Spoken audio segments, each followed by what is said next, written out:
Farmasi Surabaya akan memaparkan terkait edukasi pertolongan pertama pada gawat darurat sebagai penguat keterampilan pada siswa SMA atau SMK. Gawat darurat merupakan suatu kejadian yang terjadi secara mendadak yang mengakibatkan seseorang memerlukan penanganan atau pertolongan secara tepat dan cepat. Salah satu tindakan yang dapat dilakukan baik masyarakat awam maupun tenaga medis dalam menghadapi suatu kasus gawat darurat adalah dengan memberikan bantuan hidup dasar. Resusitasi jantung dan paru atau disebut juga dengan RJP adalah suatu tindakan yang diberikan kepada seseorang yang mengalami henti nafas atau henti jantung oleh sebab apapun. Misalnya, serangan jantung, kecelakaan, tenggelam, dan sebab lainnya. Langkah RJP: 1. Cek kesadaran. 2. Panggil bantuan. 3. Cek nadikarotis. 4. Pijat jantung. Dan 5. Nafas. Ditemukan korban perempuan berusia sekitar 40 tahun tidak sadar atau tergeletak di jalan. Hal yang kita lakukan adalah cek respon dengan memanggil korban dan menepuk pundaknya. Bu. Jika tidak ada respon, kita panggil bantuan dengan berteriak meminta tolong orang-orang di sekitar. Tolong, mas, tolong mas. Cek nadikarotis selama 30 detik. Jika tidak teraba, kita persiapkan kompresi atau pijat jantung. Posisikan korban terlentang, sebaiknya pada permukaan keras dan rata. Berlututlah di sebelahnya.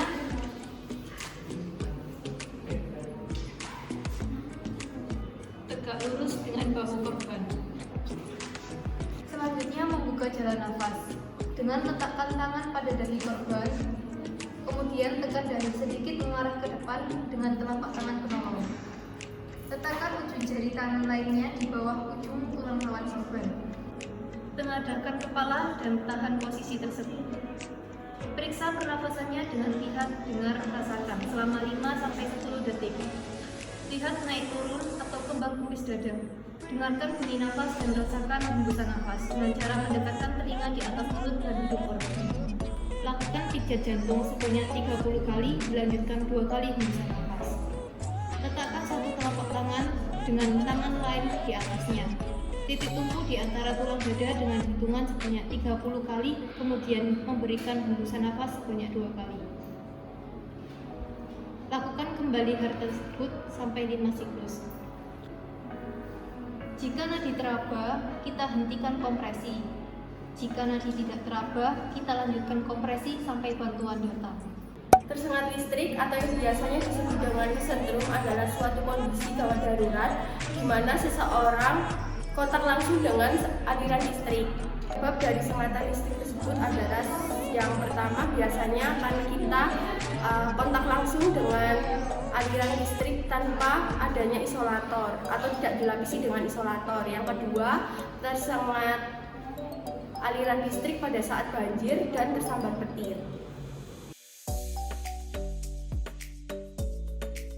Pertolongan pertama pada saat kesetrum. Yang pertama, matikan sumber aliran listrik. Yang kedua, dorong tubuh pasien menggunakan benda yang bersifat isolator seperti kayu, plastik. Kemudian, cek tubuh pasien jika terdapat luka bakar. Langkah selanjutnya, panggilkan pertolongan medis.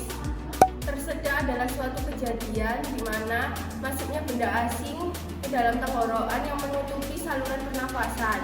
Tersedak dibagi menjadi 2 macam, yaitu tersedak sebagian dan tersedak total. Di mana tersedak sebagian masih dapat diatasi dengan menyuruh pasien untuk melakukan batuk-batuk. Dan yang kedua yaitu tersedak total. Dibagi menjadi 3 penanganan, yaitu chest thrust, abdominal thrust, dan back blow. Pertolongan pertama tersedak pada dewasa, yaitu menggunakan metode back blow, di mana posisi penolong berada di samping dan agak di belakang korban. Sanggah bagian dada korban dengan salah satu tangan dan sandarkan korban ke depan dengan baik. Berikan 5 pukulan yang kuat di antara 2 tulang skapula dengan pangkal tangan. Metode kedua yaitu abdominal thrust, di mana apabila metode back blow tidak berhasil dilakukan. langkahnya yaitu penolong berdiri di belakang korban dan taruh kedua lengan di abdomen belakang korban bagian atas. Sandarkan korban ke depan, kepalkan genggaman tangan dan taruh di pertengahan antara pusar dan tulang kecil yang menonjol di arah bawah. Gabungkan kedua tangan dan tarik dengan kuat ke arah dalam dan atas. Ulangi sebanyak 5 kali. Ketiga yaitu chest thrust, di mana metode ini khusus dilakukan pada ibu hamil dan penderita obesitas. Untuk langkah dari chest thrust sendiri yaitu sama seperti abdominal, namun terjadi perbedaan pada saat kepalan tangan sedikit lebih tinggi, yaitu di area tulang dada atau payudara. Bayi usia kurang dari 1 tahun yaitu menggunakan metode back blow, di mana posisi bayi dalam keadaan kepala menghadap ke bawah dan tengkurap. Penyelamat yang duduk harus menopang bayi di pangkuannya. Sanggah kepala bayi dengan meletakkan ibu jari di sudut rahang bawah dan 1 atau 2 jari dari tangan yang sama di sudut rahang bawah yang lain. Jangan menekan jaringan lunak di bawah rahang bayi. Kemudian lakukan 5 kali back blow yang keras dengan penekanan pangkal 1 tangan di tengah punggung di antara tulang belikat. Jika tidak bisa dilakukan metode back blow, maka dapat dilakukan dengan metode chest thrust. Dengan langkah yang pertama, posisikan bayi terlentang, sanggah punggung bayi dengan lengan bebas, topang bayi menggunakan lengan dan letakkan di paha. Identifikasi tanda kompresi dada di tulang dada bagian bawah kira-kira selebar jari di atas tulang kecil yang menonjol di bagian bawah. Ulangi selama 5 kali. Materi selanjutnya adalah pertolongan pertama pada tulang. Pada tulang sendiri ada 2, pada tulang terbuka dan pada tulang tertutup. Di sini saya akan menjelaskan tentang pada tulang tertutup beserta cara penanganannya. Pada tulang tertutup yaitu kondisi ketika tulang tidak keluar menembus kulit. Yang pertama, kita amankan korban terlebih dahulu, kemudian kita cek kondisi korban. Itu kita ambil alat di sekitar yang ada. Pada kali ini saya menggunakan spalet. Jika tidak ada spalet, kita bisa menggunakan majalah yang tebal, kardus atau papan kayu. Kemudian dilapisi dengan kain seperti ini agar membuat korban merasa nyaman. Jangan menggerakkan bagian korban yang patah tulang. Setelah itu kita siapkan alatnya. Kita lapisi pembidaian dengan kain. Jadi ini kita melakukan pembidaian.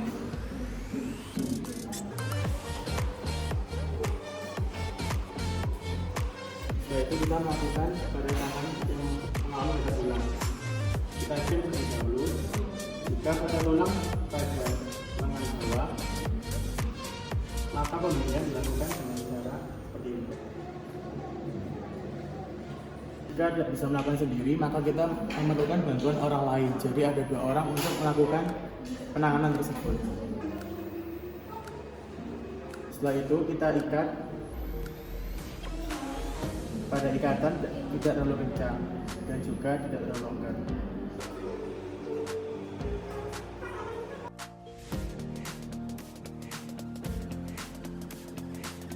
Pada kondisi korban ini, tangannya bisa ditekuk, maka kita akan melakukan gendongan. Seperti ini, kemudian ambil kain yang panjang untuk gendongannya.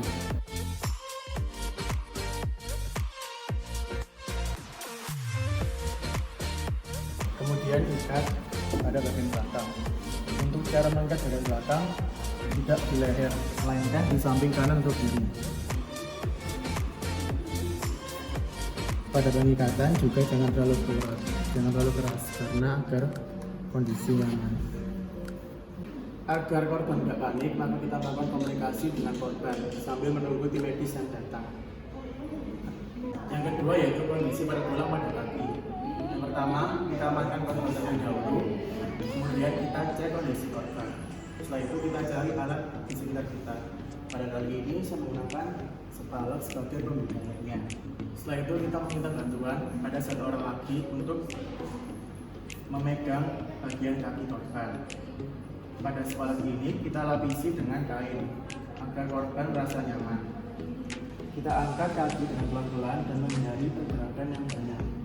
Kita masukkan kain pada bawah kaki.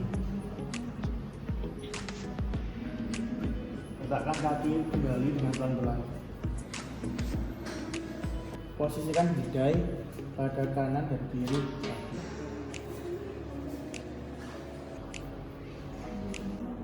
Kita posisikan dengan benar. Setelah itu kita ikat dengan pelan-pelan. Jangan terlalu rapat dan juga tidak terlalu longgar. Kita hindari melakukan pergerakan pada tulang yang patah.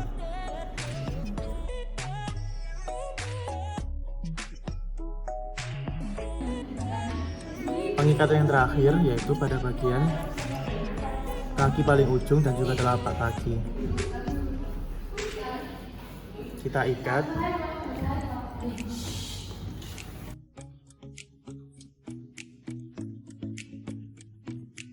Pada ikatan ini antara kaki dan juga telapak kaki.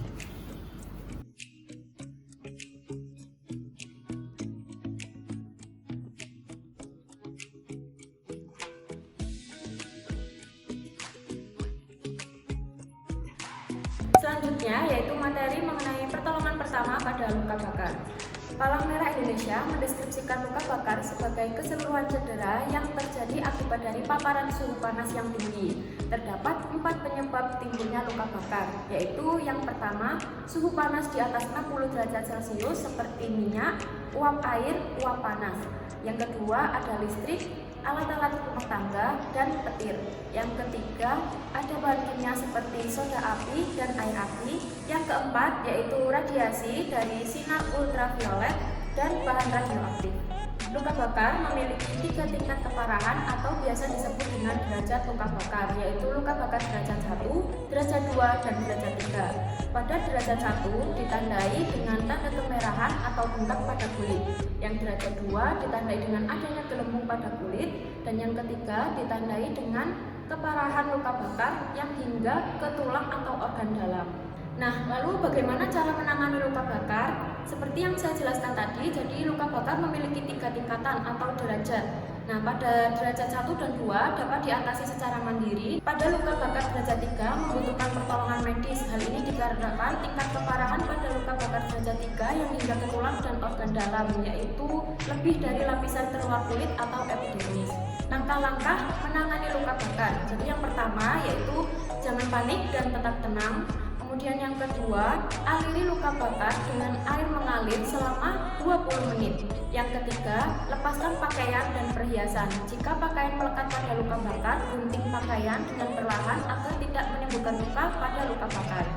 Yang keempat, gunakan gel aloe vera murni untuk memberikan efek dingin. Yang kelima, gunakan kasa, balut secara longgar, tidak terlalu ketat pada saat beraktivitas di luar ruangan. Yang keenam, jika luka bakar terletak pada derajat 2, yaitu ditandai dengan adanya gelembung, jangan memecahkan gelembung. Hal ini dapat menyebabkan infeksi pada luka bakar. Yang ketujuh, jangan meniup luka karena dapat menginfeksi atau memindahkan bakteri dari mulut ke luka. Yang kedelapan, jangan menggunakan odol, kecap, kopi, mentega, dan air es untuk mengompres atau pertolongan pertama pada luka bakar karena ini dapat menginfeksi luka bakar. Yang keenam, jika luka bakar terletak pada derajat 2, yaitu ditandai dengan adanya gelembung, jangan memecahkan gelembung. Hal ini dapat menyebabkan infeksi pada luka bakar. Yang ketujuh, jangan meniup luka karena dapat menginfeksi atau memindahkan bakteri dari mulut ke luka. Yang kedelapan, jangan menggunakan odol, kecap, kopi, mentega, dan air es untuk mengompres atau pertolongan pertama pada luka bakar karena ini dapat menginfeksi luka bakar. Yang kesembilan, bila diperlukan, minum obat pereda nyeri ringan seperti paracetamol atau ibuprofen. Dan yang terakhir, yang ke-10, apabila luka tidak menunjukkan tanda-tanda kesembuhan, segera periksa ke fasilitas kesehatan. Pada luka bakar yang ditimbulkan oleh sengatan listrik, jangan menggunakan air mengalir untuk pertolongan pertama. Sesegera mungkin membawa pasien ke fasilitas kesehatan. Sekian materi pertolongan pertama gawat darurat yang telah kami paparkan. Semoga bermanfaat. Wassalamualaikum warahmatullahi wabarakatuh.